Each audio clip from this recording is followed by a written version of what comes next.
just happened? Oh no.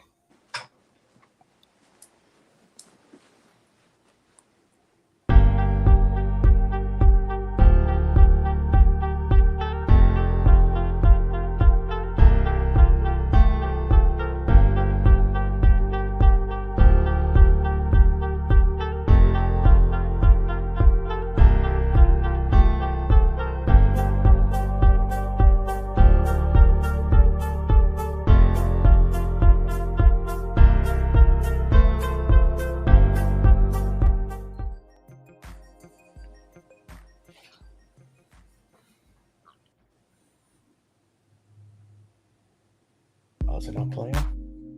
There it goes. Okay. We must have to start from the back. This free music from StreamYard, y'all.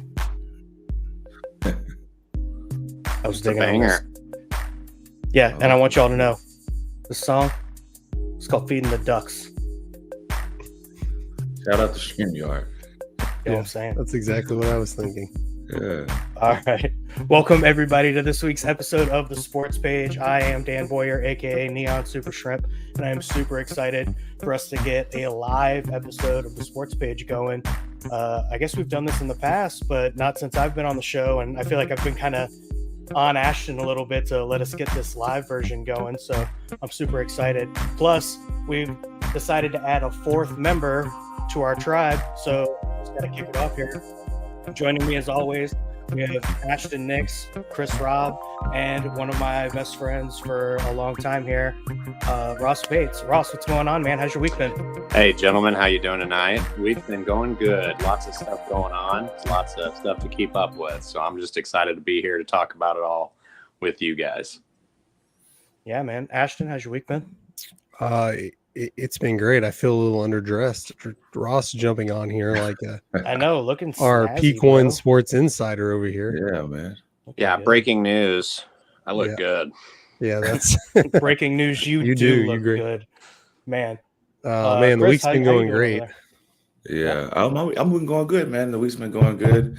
It's been a little slow though. I'm ready for the weekend. It's just been like, just kind of been drowsy, kind of just been, going through the motions. But I'm here. I'm excited. I've been looking forward to this all week. So Yeah, man, for sure. Yeah. Chris, you don't have any kids, right? I do not.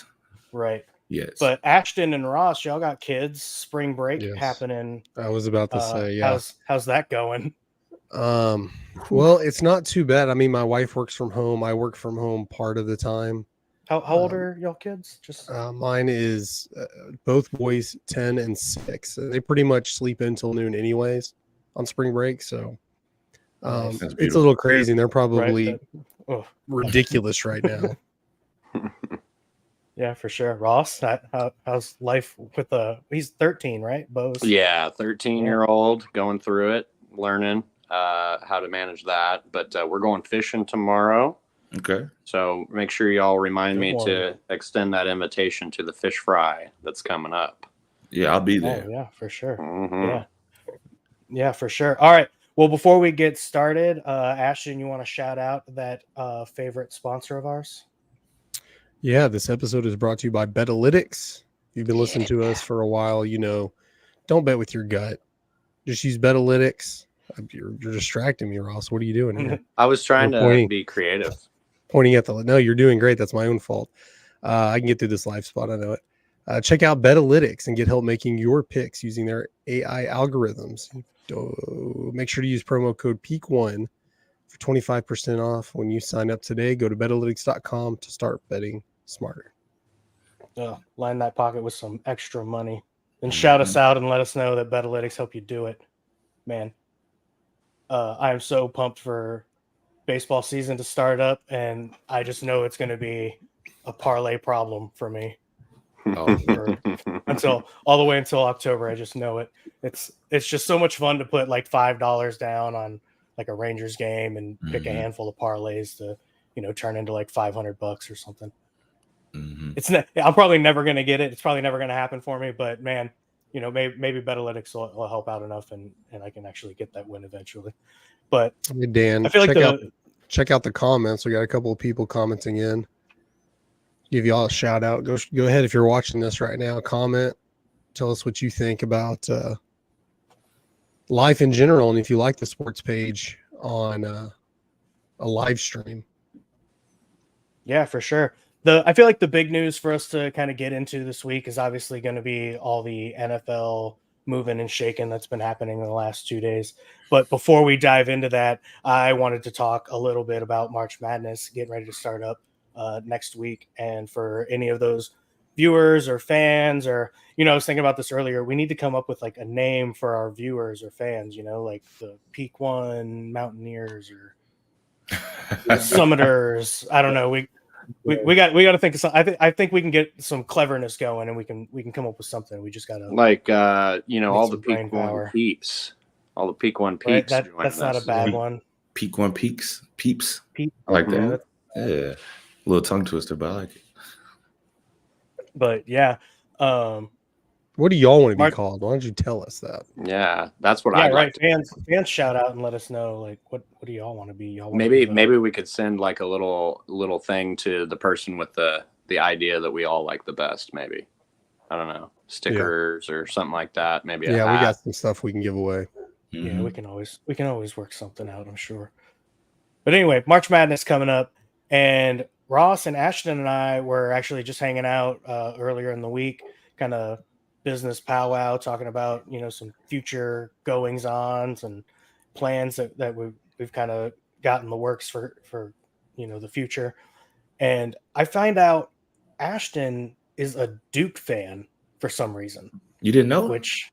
No, I didn't. I mean, I guess I'm new to the program. I've been here since November.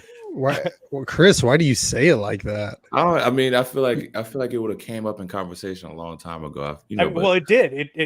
March Madness was coming up. I'm sort of a closeted Ashton, Duke fan ashamedly because people, was like, he was like, I get beat on pretty bad for being a Duke fan. I mean, I'm not a bandwagon fan. I've been a Duke fan as long as I can remember. That's just the team I picked. Yeah.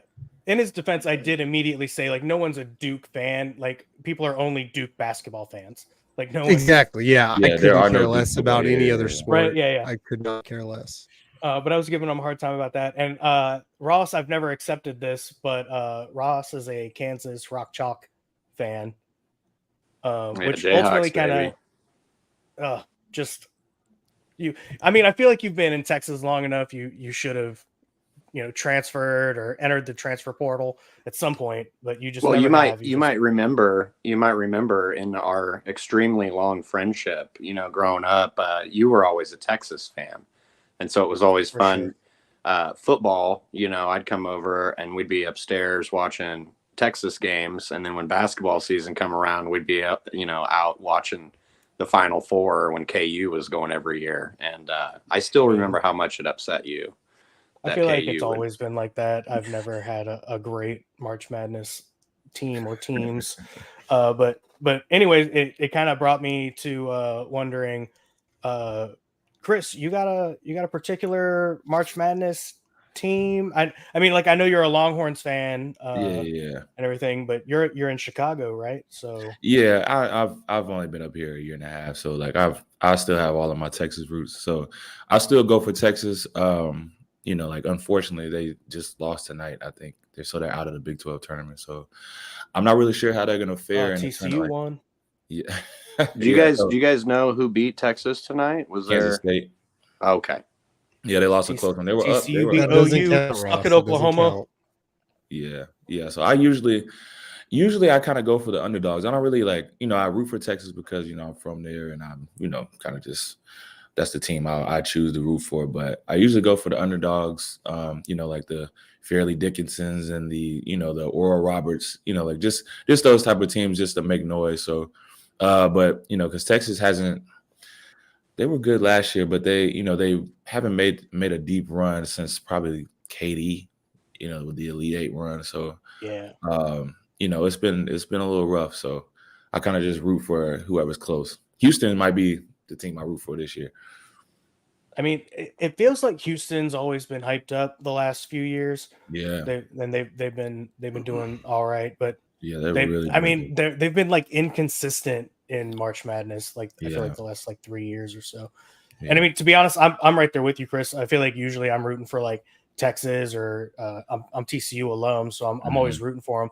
But it feels like Texas and TCU are both kind of always the same kind of story. They're on the edge of the bubble. If they make it in, it's tough for them to get past the first or second round. It'd be a real Cinderella story if TCU made it into the tournament and won the whole thing. It'd be incredible. I do not expect it to happen. It's not impossible, but it's definitely improbable. But I mean, I love rooting for the underdogs too. Ashton and Ross and I were talking about it a little bit. What was it? Ashton Iola. That's Iowa. yeah. Chicago. Chicago. Chicago. Yeah. Oh yeah, Loyola. Yeah. Chicago. Yeah. The sister jeans. They're right up the street. Yeah, they love they're them always up kind of fun to root for, just because they're always such an underdog. But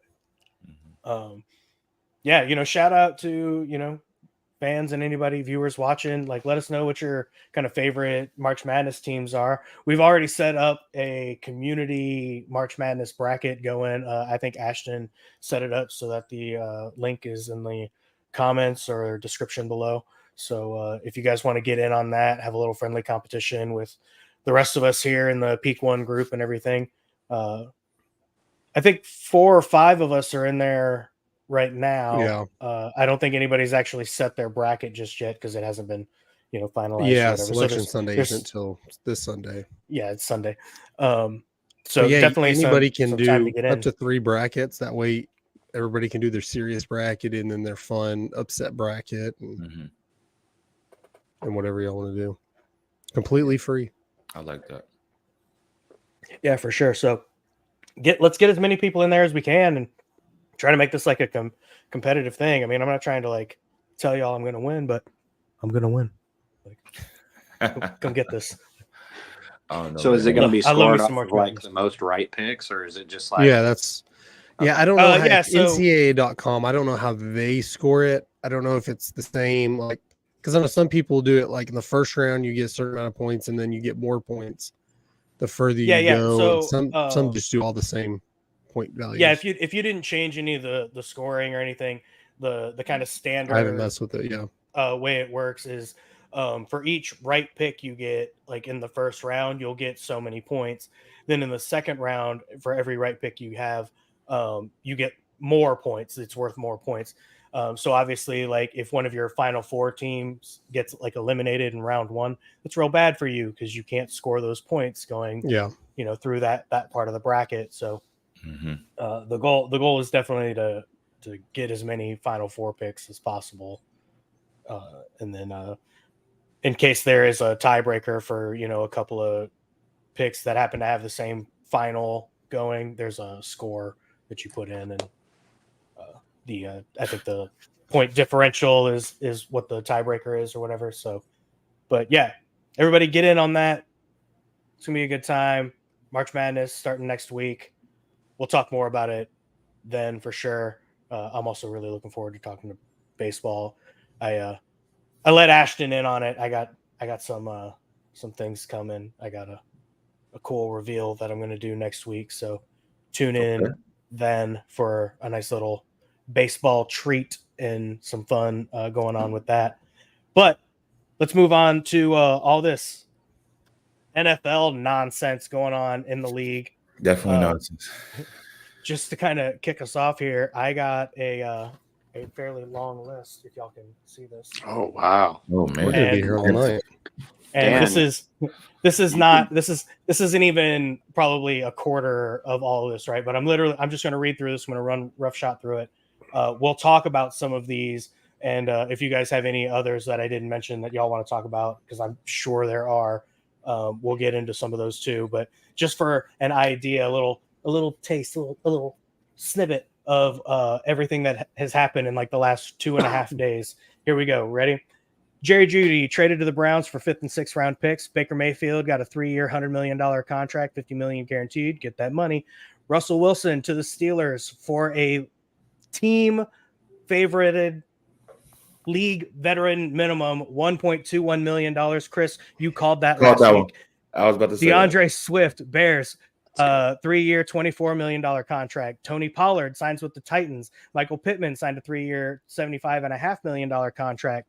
with the Colts. T. Higgins requested a trade after being franchise tagged by Cincinnati. Mac Jones was traded to Jacksonville. Josh Jacobs signed with the Packers, and then Aaron Jones just signed with the Vikings.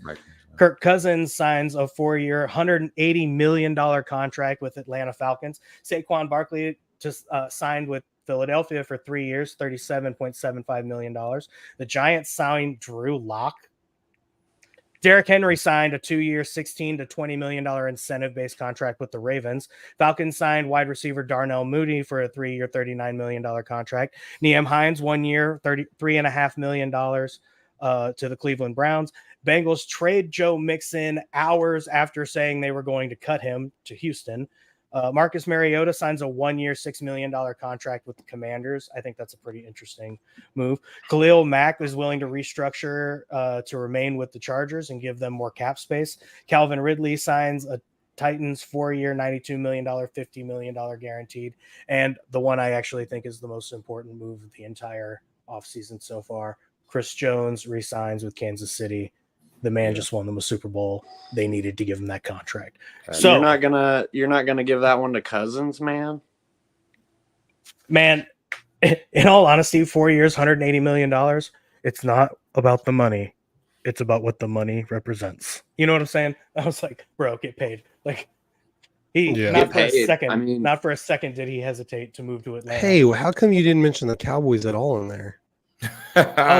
Funny that you mentioned point. it. It's because the Cowboys haven't done anything. It's just all like in about now. an hour ago. Who'd have thought? No, they got that long snapper. I mean, that's important. Yeah, bro. Does anybody know how to say his name, by the way? Who? He's the long snapper. It doesn't matter. Exactly. Yeah. Oh my goodness. But I'm glad we're making moves. I mean, signing Eric Kendricks, that's a pretty good sign. I mean, that's a position they needed, but you want that to be like their third or fourth player sign, not the first big time free agent. Right. I mean, right, you have every team in the league getting a new running back except for the Cowboys. It's like we're just playing musical chairs with the running backs, but the Cowboys are like, no, we're good with who's our running back? Malik Davis. I got Rico Dabble. Deuce. Yeah, and Deuce Vaughn. We're gonna put Deuce Vaughn in. I guess they think and they're in all draft honesty, somebody. I mean, just looking at a couple here, right? We had DeAndre Swift, 3 years, $24 million. I didn't have the numbers for Tony Pollard. Anybody catch the numbers for his contract? Want to look it up for me real quick? I'll do it. Josh Jacobs. I also didn't get his numbers. Saquon Barkley's 3 year, $37 million. So, I mean, it would certainly seem like if the Cowboys want to go get a running back, the market is being snatched up pretty quick right now. Tony Pollard. And the line is 3 being or 24. 24 million. Yeah. Boom. Okay. See, well, perfect. Here's the thing, though. The line looks like it's drawn at about 3 year, $30 million. The Cowboys were in negotiations with Zach Moss, and his $4 million salary was too much for them. Which I get at Zach Moss. It's not like they wouldn't have paid $4 million to Derrick Henry or Barkley or something. But so Zach Moss is the best we can do. Like it's, like I wonder if anybody. I thought we were getting Derrick Henry. I mean, I thought there was a decent chance of getting that, and then they just let him slip onto the Ravens. Like he bought a house here, he was training here. It's like just go get him. He's yours. What do you think? If you want him. What do you think Cowboys fans would think if we went outside and started thinking like Le'Veon Bell or something like that? Oh man, I'll probably stop watching. I'm not gonna lie. Le'Veon Bell would probably be the third running back right now. Right. I don't think you need to reach that far for a decent running back. And if I'm being completely honest, I feel like the whole strategy for the Cowboys, even this last season, was to basically build an immaculate O-line that just about anybody could run behind. And I mean, I'm not trying to necessarily take too much away from Tony Pollard because I mean he put in a good season. I mean, he put in the work. He earned that spot and everything. And I totally thought that Zeke was overrated and totally worth getting rid of. So, releasing him and letting Pollard kind of take over behind that O-line, I was totally fine with that. But I feel like that's exactly what the Cowboys are feeling right now. Is it's like, maybe we can get a rookie running back from the draft. And I mean, there are really no first round projections for running backs. I mean, you this year. could get So, a good like, running back in the third round, but to rely Right. on that to make that your plan is for sure. I don't agree No. with it as far as like trying to make it your bell cow or your your first running back. Maybe like your third down guy or your change of pace guy or something like that. But What running backs are even on the board? Like I know it's a couple. The guy from Texas. There's a couple that are coming out the SEC, but it's like I can't think of a guy that I'm like, oh, he will make a difference right now. right, It's not like a Bijan Robinson that came out last year, or like right. I don't really see it. I hope that's not the plan, but I mean, it has to be at this point. I mean, the Cowboys are going to have to do something. Losing Pollard, and if that's not nothing, Yeah, kind of. I mean, it definitely. definitely takes a big dynamic out of your offensive production. Yeah. So you didn't lose nobody there. You're gonna have to replace that guy. Mm-hmm. Yeah. Whether you do it with one guy or two guys, remains to be seen. There's still time. Obviously, free agency, just kind of started today. But all the good running backs are gone. They're gone. I mean, Ross was talking about Le'Veon Bell. That's what's left. That's terrible. Yeah, he's probably in the UFL, the FCF by now or something. I mean, it looks like right now Clyde Edwards-Helaire is out there. Cam Akers, J.K. Dobbins. Man, if this was 5 years ago, those would be exciting names. Carlos, yeah. How about Cordell Patterson? I mean, he did pretty good with Minnesota, kind of playing that stretch, doesn't it? Like, well, I'm just looking at you're really scraping the bottom of the barrel now. Yeah. And I mean, when you're looking at who's available, so maybe you are better off just going to the draft. But to be honest, I don't want to see the Cowboys waste an early draft pick when I would really like to see them get like an offensive lineman, maybe like a middle linebacker, kind of DB. Yeah, like with that first round, second round, like really get like some value out of that pick instead of having to like use it to get a running back and a pretty running back light class. I think one that's really interesting to me, I don't know how you guys feel about this, but Alexander Madison. I mean, I guess maybe I'm just thinking from the fantasy perspective, but I mean, that was a guy like when Dalvin Cook was out was going off. You know what I mean? Yeah. But yeah, looking at the list, I mean, you got Cordell and Alexander from Minnesota. Well, I guess Atlanta for Cordell, but Zeke's still out there. But Clyde Edwards-Helaire, like we said, Boston Scott isn't bad. I like the J.K. Dobbins thing, but other than that, I mean, it's like Trey Sermon and like Benjamin, Marlon Mack, Latavius Murray. I mean, are we going to bring him back? There's not a whole lot available. Jarek McKinnon, maybe. But bad. I mean, that's exactly what I'm saying. Like it's a thin market now, like these last couple of days. What was it, like 2 weeks ago? I think we were talking about how the running back market was getting kind of thin and, with nobody like really signing a contract. Now everybody's signed a contract and, the best running backs have basically set the line at 3 years, 30 million. Now whoever's left is basically going to mark their, contracts off of that. Yeah. To be honest, I'm not sure anybody that you're kind of mentioning, Ross, is like really worth more than like a 1 year deal or something. A lot of those names would be pretty exciting if they were like your second back, second running back. Yeah. If you already had a good, like, even if it was Pollard and then add one of those running backs as a 1-2 punch, kind of like we saw with Zeke and Pollard. I don't think that would be a bad deal because we all know Pollard was way better when he was the second back. But I mean, do a 2-headed running back tandem. But now it's like you can do that, but you're going to do that with second-rate talent, unless Deuce Vaughn can make it. Unless Rico Dowdle, or somebody. Rico Dowdle, at least Malik can do something. Man, that's tough. Yeah, it's in a time in a year where free agent running backs. This is like one of the biggest. It has to be. We've seen with free, and you can't get one of those guys.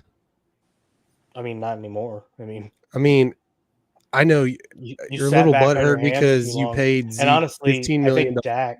I get it, but you don't have to go to the crapper for a running back.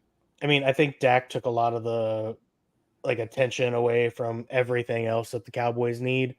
Yeah. While like Jerry Jones is like distracted by the fact that, this kid who still has a year on his contract wants a new deal. And it's like, He earn it, can't be, man. though. He Like, has to be forward thinking. But I know we all know Jerry isn't. So He's all No, in. They're and- all in to Yeah, rebuild we're it all- this year. yeah. And to be honest, I've never seen Dak be like that unselfish of a player to be like, oh, my contract can wait another. You know what I mean? Like even I when he think- was coming off his rookie contract, he was like, I deserve a big deal. And I mean, he held out for it and he got it. But I mean, Yeah. like I I was think saying when we because talked of about this Dak- last time, like, did he earn it? I don't feel like he's been worth what we paid him. Going 12-5 is great, but getting one playoff win is just not enough. Yeah. I think Dak is just because he was drafted so low and he really isn't supposed to be here. I think that's probably why he was wanting his money, because at that point, the his way you rookie said deal, he was living off of his Campbell's chicken noodle soup checks. So like he kind of had to do what he had to do, So like I get it, but at the same time, now he's a superstar. Now he's the quarterback for the Cowboys, and And I'm not going to hate anybody for wanting to get paid and Mhm. getting paid, but it's like when you get paid, you got to live up to that You gotta hype. earn You it. got You to gotta you got to earn it. deliver, you gotta earn it. It's not like I he's just not feel that. getting paid this year. His cap hits almost $60 million. Yeah. I mean, I get you don't like to go in playing on you. I mean, last time he played on a contract year, he broke his ankle.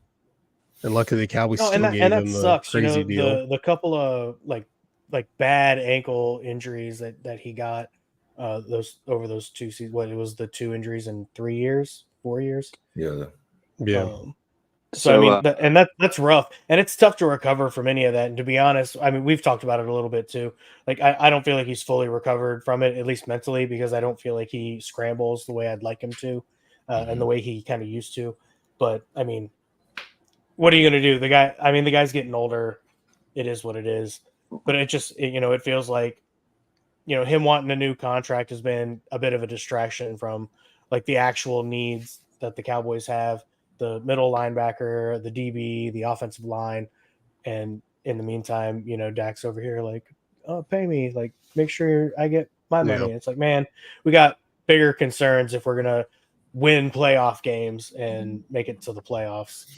Just wait till next year when you have to pay CeeDee Lamb and Micah Parsons. Yeah. Oh, for sure, right. All right, mild shift here. I want to talk about the Mile High Fire. Denver obviously going crazy up there in the mountains, lack of oxygen or something. But that stadium is burning, and it just seems like that whole organization just is not going to survive the offseason. They start with dropping Russell Wilson and all the dead money that we were talking about last week, and then they follow that up with a day or two after we finished our last week's stream or whatever, and they trade Jerry Jeudy to the Browns for 5th and 6th round picks. Jerry Judy's a 2020 first rounder, and he's worth it. Like 5th and 6th round picks is a steal. It feels like Worth it is what is going on out there, man. Who wants to kick this off for me? Like, I mean, it's Sean Payton's team now. This is what he's going to tell you.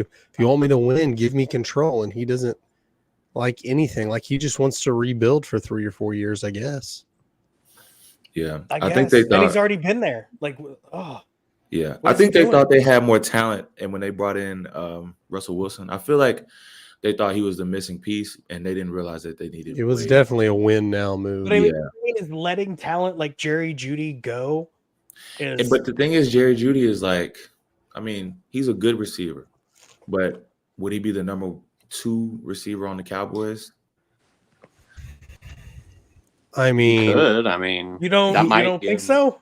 I don't. I mean, I feel like you dug yourself into that hole right there. Like, I don't know. You're like, okay, maybe. I really don't know, because like his production, like he's Michael Gallup isn't going to be on this team next year, especially if they got Jerry Jeudy. So Brandon by Cooks default, really well. Though.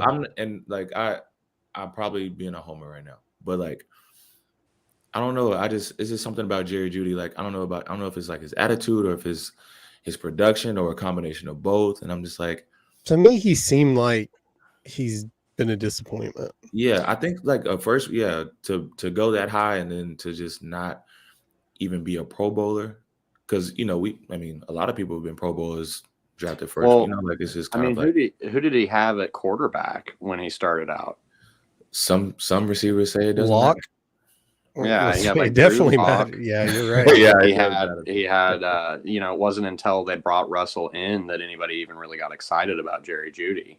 And I mean, we saw his talent and coming out of college. he also had an injury too coming in, so that's true. Yeah. So I think guys like Yeah, Jerry real hard Jeudy on though are going to be the guys that their career is made off of being the number 2 guy. Somebody like if he came to Dallas instead, I mean, the opposing defenses are going to be watching CeeDee Lamb for sure. And he's a great one-on-one. Well, he used to be anyways. And Jeudy just feels like that guy that you would play in Madden on the crossing routes and the slants and just kind of and the outs. Just those short yardage, dump offs, and then let him do something with it. Yeah. But yeah, being a Cowboys fan, watching free agency is, I'm learning. It's like every year, it's kind of the same thing. Everybody complains that we don't do anything, and then the things that we do, everybody kind of complains about that too. Like, why are we doing this? Why are we doing that? So I'll be excited to see how this comes, but I think I'm more interested in the fantasy aspect of a lot of these running backs switching teams. Yeah. When you're at the beginning of your fantasy football season and you're trying to make your projections, I mean, does Saquon Barkley go up there next to Christian McCaffrey now because of the talent Barkley has and the offensive line that the Eagles have, or the run games? I mean, when we were talking about the running backs, I was looking at the stats for yardage, and of those people that are available, A.J. Dillon is the only running back free agent available who had more rushing yards than Jalen Hurts. So everybody else is down there below Josh Allen. And these are quarterbacks that, like Josh Allen, we've seen some incredible runs out of him, but to not even be able to put up, more rushing yards than a quarterback, even Jalen Hurts and Josh Allen, I mean, throughout an entire season, you guys are kind of right, about that being dry. And then when it comes to all these top tier running backs going to new teams, I'm excited to think about how different the fantasy landscape is going to be this year. Do you think they shoot up or down as far as, because I know Derrick Henry and Saquon, they both went to running quarterback type teams. That's what I was going to bring up. Yeah. Yeah. And I think what's interesting about that is both Saquon and Derrick Henry are those guys that they're huge dudes. I mean, and they're not afraid to hit. They're not afraid to, take a hit. And so like with Derrick Henry, it's almost like a match made in heaven. I mean, the guy's getting a little bit older and he's still a beast, but he doesn't have to work as hard now.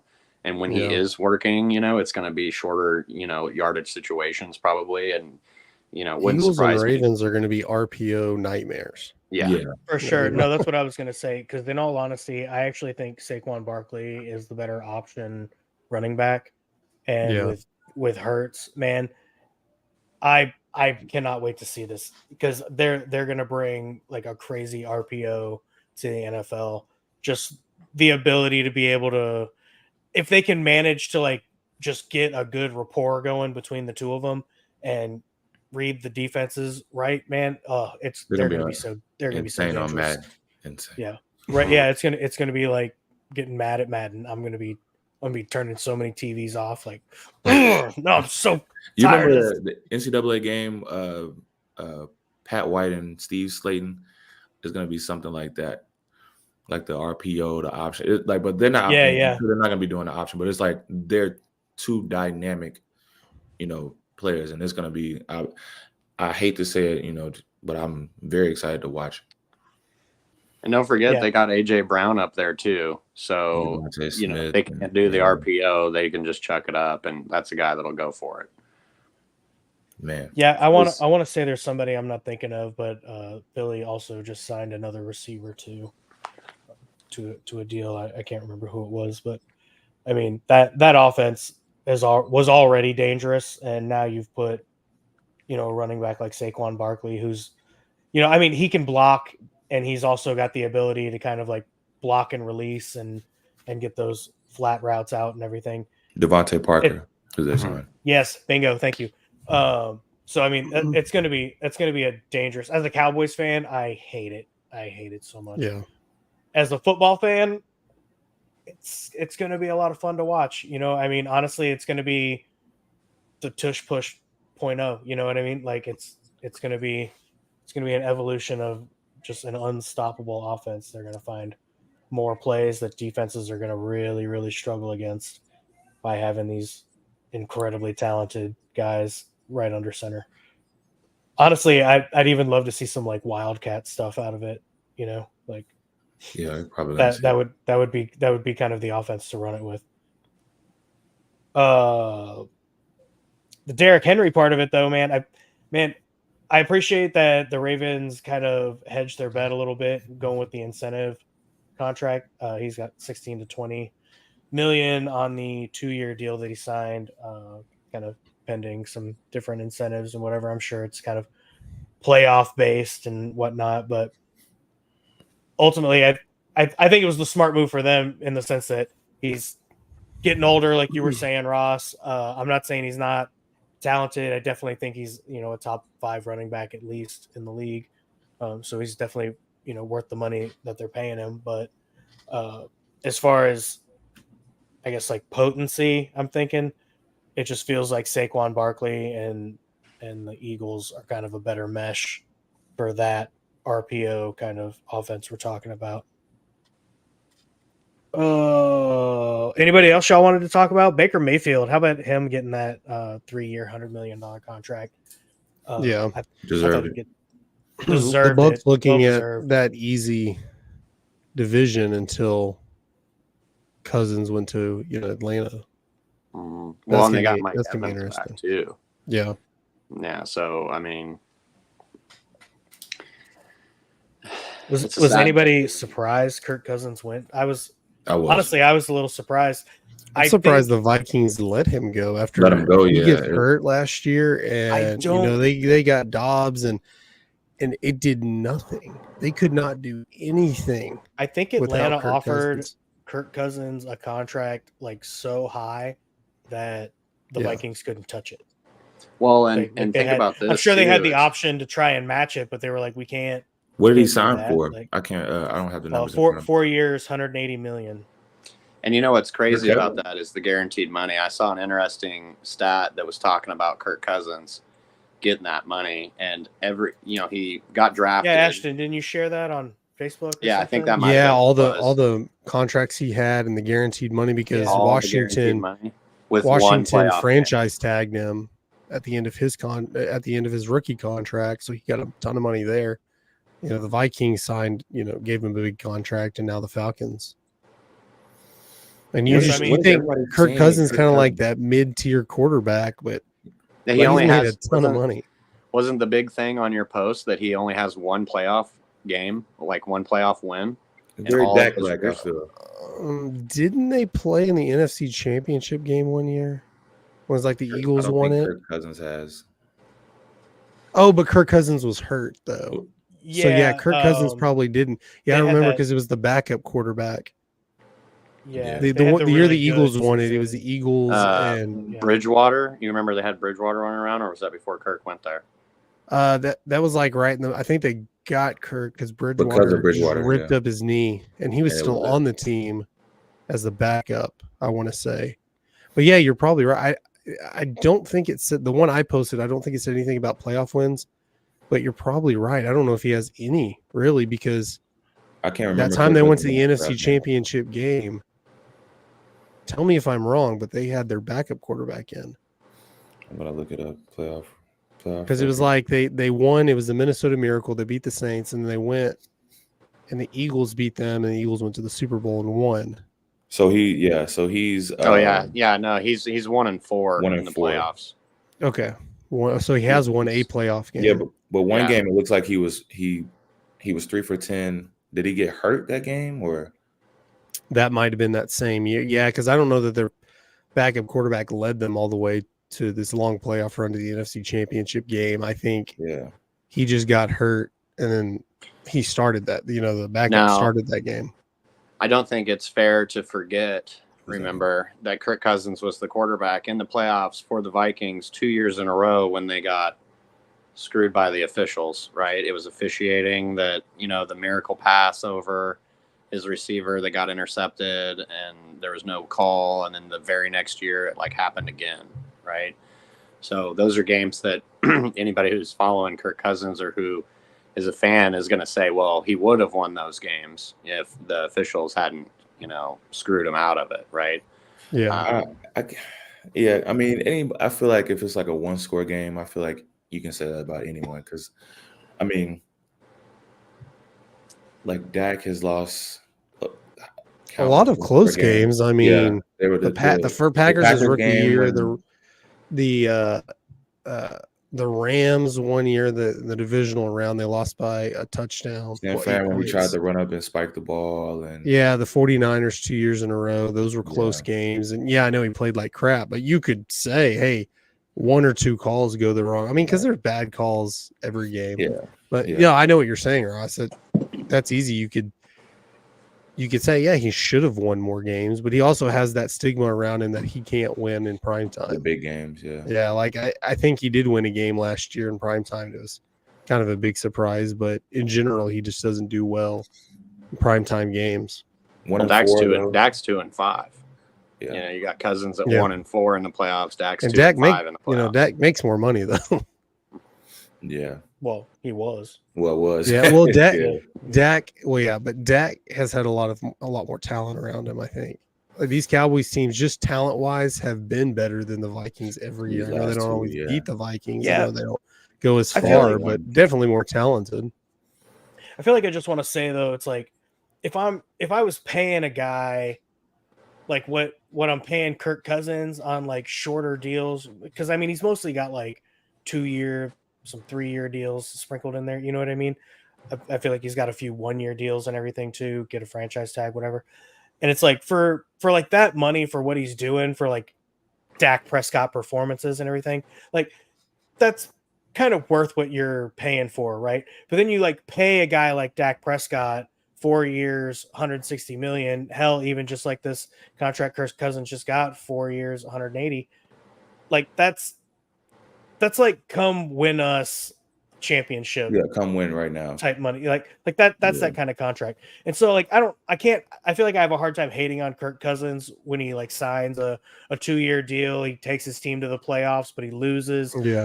Like that's what you paid for, kind of. Like you picked this guy up from free agency, you gave him a 1-2-year deal. And he's a good guy. Like if you watch quarterback, he was just like right. He's got like good energy, locker room. He's not like toxic or anything. Like he just, he wants what he's worth, and I can't hate a guy for like knowing his value. So, I mean, I feel like I got like a lot of respect for him for how it's gone. Now signing this 4-year, $180 million contract, I feel like he kind of needs to like come through. And I mean, he's old enough that like, this is the end of his career. I feel like he should have been held to that standard though. I feel like he's gotten a lot of money for 1-4. That's like the same, it's the same conversation as Lamar Jackson. It's the same conversation as but when you don't get the same kind of like faith from your team, you know what I mean? Like the Cowboys have invested 8 years or whatever into Dak Prescott. Like he's been here the whole time. Kirk Cousins has been drifting around the league from team to team for 20 years now. Like you guys have been in the league forever. And I mean, I feel like you always want to root for the guy. If you've seen like some of the documentaries and like the quarterback documentary that was on Netflix, shout out if you guys haven't seen it. Or, it was really cool. And man, to be honest, when the thing ended, I was like, you couldn't have paid for a better ending. I'm not going to like spoil it or anything, but you literally got like everything you wanted out of the ending of that, right? You got like the win, the loss, it was great. It was everything you could ever want. Mm-hmm. And Kirk Cousins, like it broke my heart a little bit for him, and it was like, damn, like, you root for the guy, but he just kind of keeps getting these short end deals. And then kind of because he comes up short, a team cuts ties with him and somebody else finds value in him. Cause I mean, he's definitely like a starting quarterback in the league. So, I mean, somebody's going to pick him up, Yeah, he's like a better, I'm trying to think of more recent free agent quarterbacks. But in general, he's like one of the better quarterbacks that just go out and test free agency, because usually if you have a disgruntled quarterback, they're trading him, or if he's not doing well enough, the team cuts him and just eats his contract. Russell Wilson, yeah. yeah, Right, yeah. and he's been a good guy where Yeah. like he hasn't demanded out of anywhere. He knew he wasn't wanted in Washington. He stayed. They franchise tag. He did one out, but he stayed, played his contract. He played through a franchise tag. He was prepared to play through another franchise tag because it would have been like $70 million or something ridiculous. And he goes to Minnesota and plays through there. I mean, he seemed like he was happy in Minnesota, and then they just don't, they get outbid by Atlanta, and he goes there. Like, he's playing out his contracts. Like, most of the time, like, look at Aaron Rodgers. No, they're going to force their way out if they don't like what's going on. Mm-hmm. And usually the better quarterbacks, they don't just go out and test free agency. So that's why he got a big deal. I mean, you sign a free agent, you're overpaying for him. Every single free agent that's been signed, like maybe they live up to their contract or exceed it, but in the moment you're overpaying for them because it's like a bidding process. Mm-hmm. So that's why he got paid so much. And we're just not used to seeing mid-tier, top-tier quarterbacks going to free agency like this, unless they're already like backup material or whatever. They're not quite there. You see, like maybe Cam Matt Newton. Stafford. Maybe probably the last. Well, he got traded though. Yeah, he did. He got traded though. Like he was going to go, but that's what they do. They force their way out before their final year. They'll be in their final year and they'll be like, "Well, trade me, and I want a new contract." Mm-hmm. Maybe Minnesota should have done something like that and got something back for him. I mean, that's a Minnesota problem or a Vikings problem, but yeah, we could have given him Trey Lance. I mean, I would have been cool with that. I mean, for sure. I mean, just imagine if Dak Prescott, if the Cowboys don't re-sign him next year and he's a free agent, he's going to make a ton of money. Oh yeah, he's going to make a lot. Yeah, unless he just has somebody a year will this him. year. Yeah, somebody's going to pay. So you take Kirk Cousins. He's obviously overpaid. Whether he's worth it to Atlanta or not will be seen. But I mean, hell, if Patrick Mahomes was a free agent right now, he's getting 60-70 million a year, probably. Like, it's just a bid. Anybody will pay whatever they're earned. Yeah, he would be a Tom Brady free agent. He would he would literally get to pick whatever team he wants to go play for. Yeah, Tom Brady was in his mid-40s when he left, and he's still right. I mean, I'm sure he took a lot less than he could have gotten to bring Gronk over and be able to build a team around him. But yeah, it'll be something like that. Yeah, I guess that'll be the question too. Is Tom Brady going to be the last quarterback to take less than what he's worth so that he can have a better team around him? Because it does kind of seem like here recently it's been give me as much as I can get, and I don't care where I'm going. It's about the money. Yeah, right? Mahomes restructured his contract, but that's not really taking less money. That's just we'll push your money out.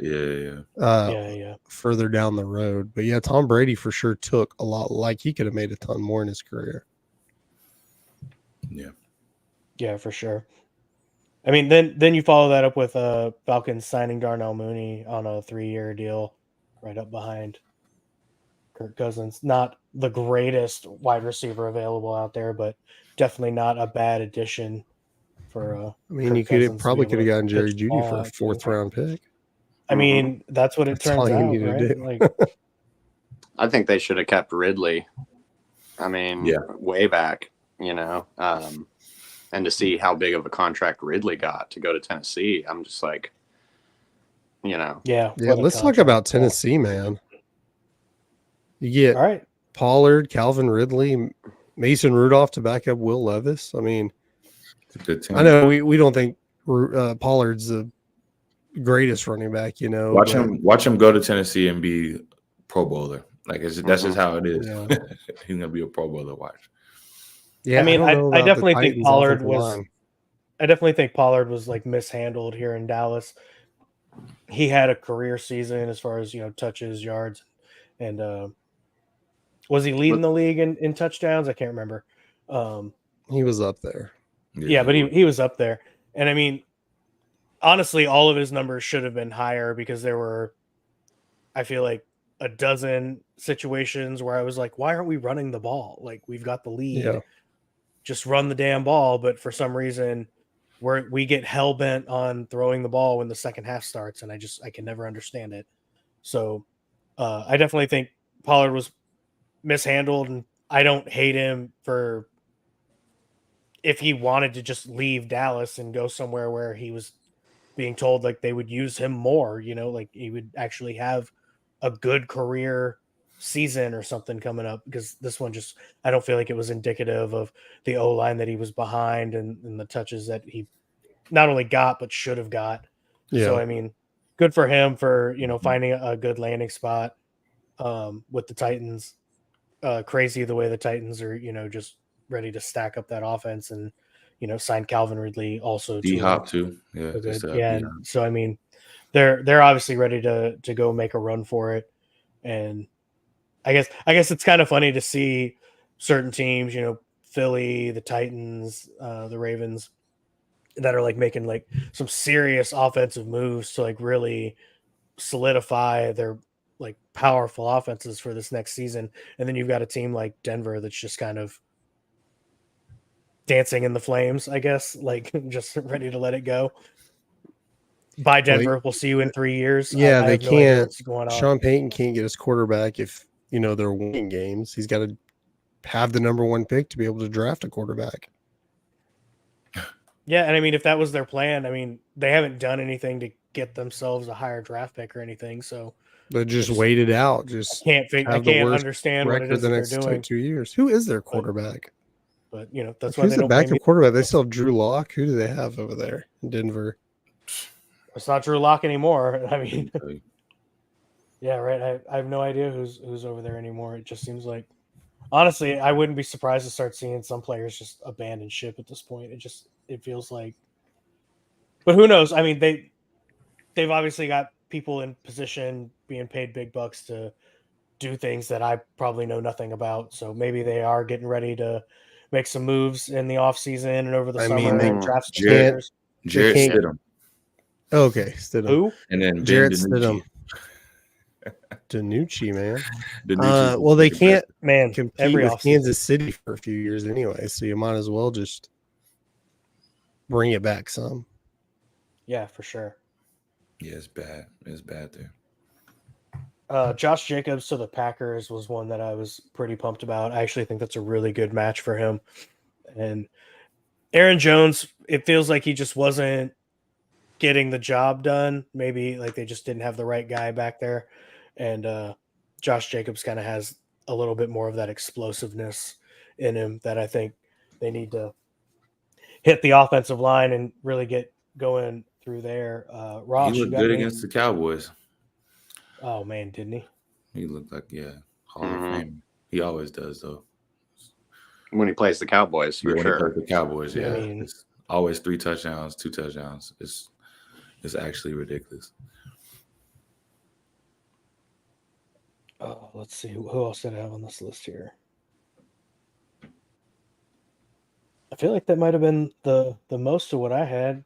Was there anything else standing out to y'all? Did y'all see Gabe Davis also traded to Jacksonville? That felt like a real gut buster for Josh Allen there in Buffalo, kind of losing what I feel like is a pretty underrated target, Gabe Davis. Oh yeah. They weren't using them though in the playoffs. They weren't really using them. So I kind of saw it because last year he was the postseason star, but like now it's just I don't know. He kind of like because I was betting on him and I was betting the over thinking he would get 39 yards and he wasn't. So it's just like, all right. So I see the game plan now. Not to use Gabe Davis, but that's a good pickup for Jacksonville. Well, and it's interesting too, Jacksonville, with them getting Mac Jones, now they've got 2 quarterbacks on the team that were both selected in the first round of the same draft, right?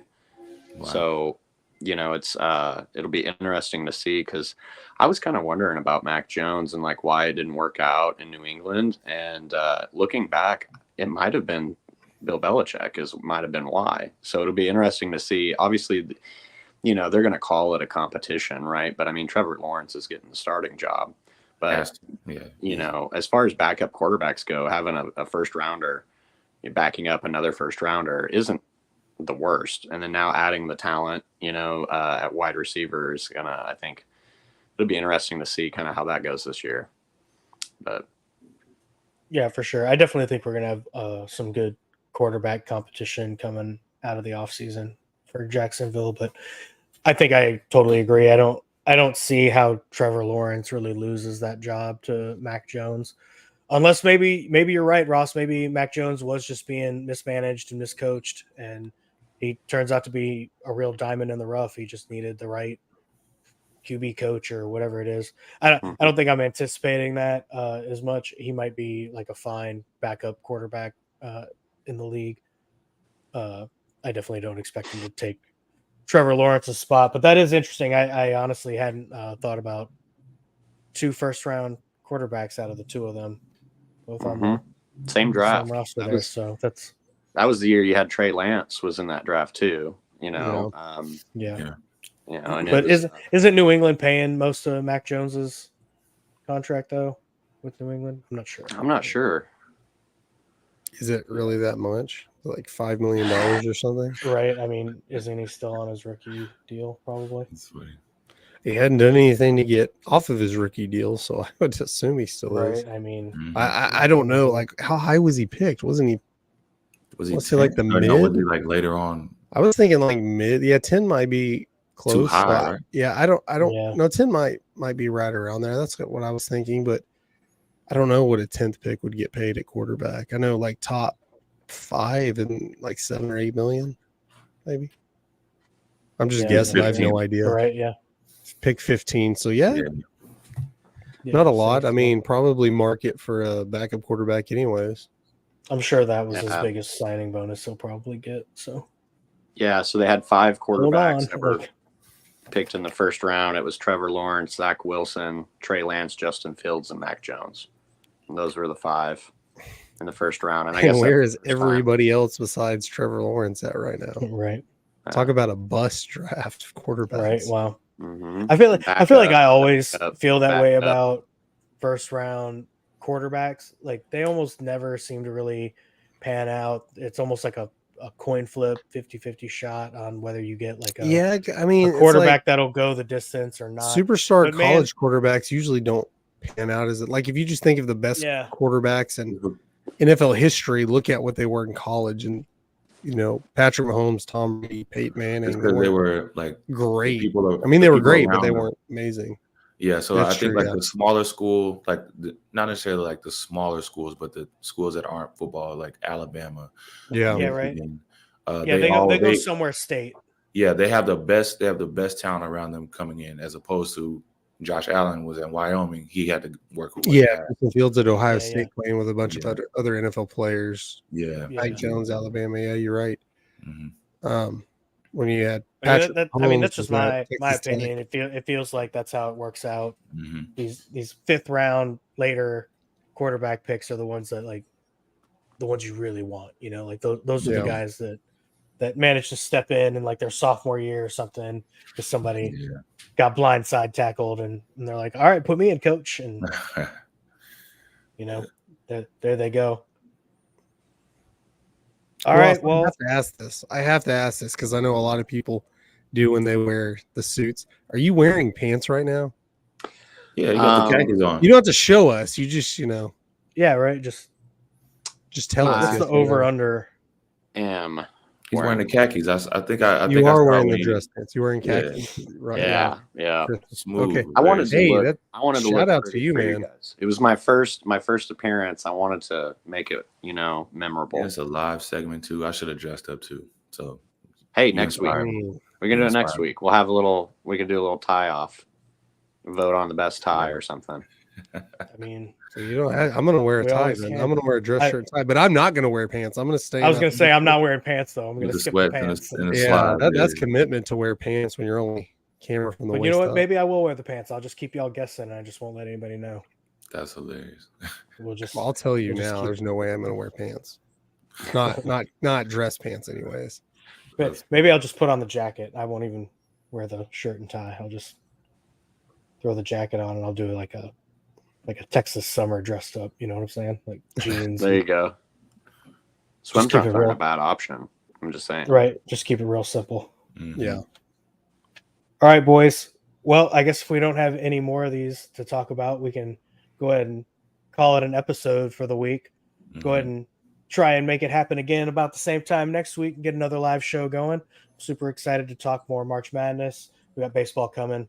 Hockey's also doing its thing. Basketball's on its way. Actually, anybody squeeze in the Mavs score real quick? It was They just won a couple just of minutes won. ago. Yeah. Yes. Go Mavericks. 105 to Let's do 98. this. Something around there. I just glanced down at my phone. Did Luca get another triple double? He did not. Apparently, he got hurt and wasn't returning. No. He had like Oh, 20 no. something. It didn't seem serious. I just got an alert said Doncic won't return due to injury, but it didn't.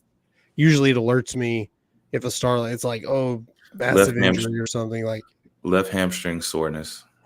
So that could be no games missed up to 2 months. Up So to who 2, knows? yeah. That could be a Hamstrings lot. don't. playoffs. Oh man. So that's Keep an eye So out for with that. their win tonight, that's the fourth straight win that they're holding. Fourth straight win, and it's their second in a row that they're holding the opponent under 100 points. So as much as we've been talking about, the Mavericks defense is non-existent. Yeah, that's good. Yeah, It is. Nice. It is starting to look a little bit better. I've seen a few games like that, not necessarily just the what, Mavs, but there was a game the other day. It was like the final score was 79. It was Yeah. I It forgot was ridiculous. Yeah, you usually don't see, like, if I see him under 90, I'm like, man, that was a rough game. But Mhm. to be under 80, both teams, that was. Mhm. I didn't watch the game, but I Right. saw the score. Yeah. Which is also crazy to think about. If you guys haven't seen or heard, the NBA has been scoring more points than ever before. The offenses are more potent than ever, which is really funny. I saw a thing on TikTok that was kind of Gen Zs or millennials or whatever it is, making fun of like some of the Jordan games because they were like missing so many shots on so many possessions and then like travel back to the other side of the court. It's miss analytics. again. It's not. I mean, yeah, I think athletes are better today because we have avenues in place with summer leagues and all kinds of crap where you're playing all year round. And if you would have put, Jordan in the type of atmosphere and environment that we put our star teenage basketball players in, he would have been even better. But I think it's higher scoring, not necessarily because they're better scorers. It's that there's analytics where they say to shoot threes all the time. Yeah, you're going to miss a certain amount of them, but if you keep shooting threes, you're going to score more points. And that's all it is. I mean, it's not necessarily sure. The game is definitely evolved. They play different defense. They play less defense now, and that's what it is. And I'm not saying it's worse or better or anything, but you can't I totally agree with see a 95-89 game from 1998 and be like, oh, what the crap was wrong with basketball back then? Sure, Right. to a young fan, it would be a lot more boring, but I'll tell you some food for thought. In my opinion, one of the biggest ways that the NBA has changed from when I watched it as a kid to now is, we're talking about the emphasis on the three, but also like they're not going in anymore like they used to. It used to be a lot of dunks, right? Dunks were the thing. Layups, you saw a lot of layups, and now it's just like teams are afraid of getting in foul trouble or losing possession of the ball trying to charge the basket. And so I think that's why the three is starting to evolve a little bit more, and it's becoming more prominent. So I don't know, but we'll see.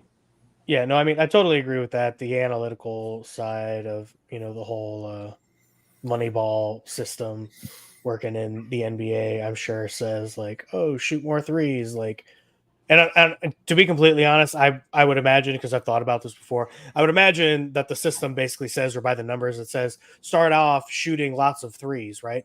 And then when you start missing lots of threes, that's when you have to like dial it back and you start doing more layups and pop shots and you drive your score back up and then you go back to shooting more threes. But if you're hitting those threes, I mean, the only way that the other team can keep up is by also hitting as many threes. Yeah. I mean, it's basic math. 3 is in fact more than 2. Mm-hmm. It's basic math. Thanks, public school system. You nailed it. Yeah. So, I definitely think it's interesting to watch because I've even had conversations where it's like, maybe with the way the game has evolved, we should take the 3-point line back out of the game and just change it back to that. Keep the game, competitive in that sense. Oh, jacking it up from half court's no longer worth more points. It doesn't really benefit you anymore. So who knows? I think that's a whole other discussion for another time. We could probably keep talking about all this stuff forever. But anyway, that's this week's episode of the Sports Page. Hope to catch y'all again next week. Till next time, I'm Dan, Ashton, Chris, Ross. Thanks for being here this week. Absolutely. Love you guys. Luka for MVP. You guys. See you guys later.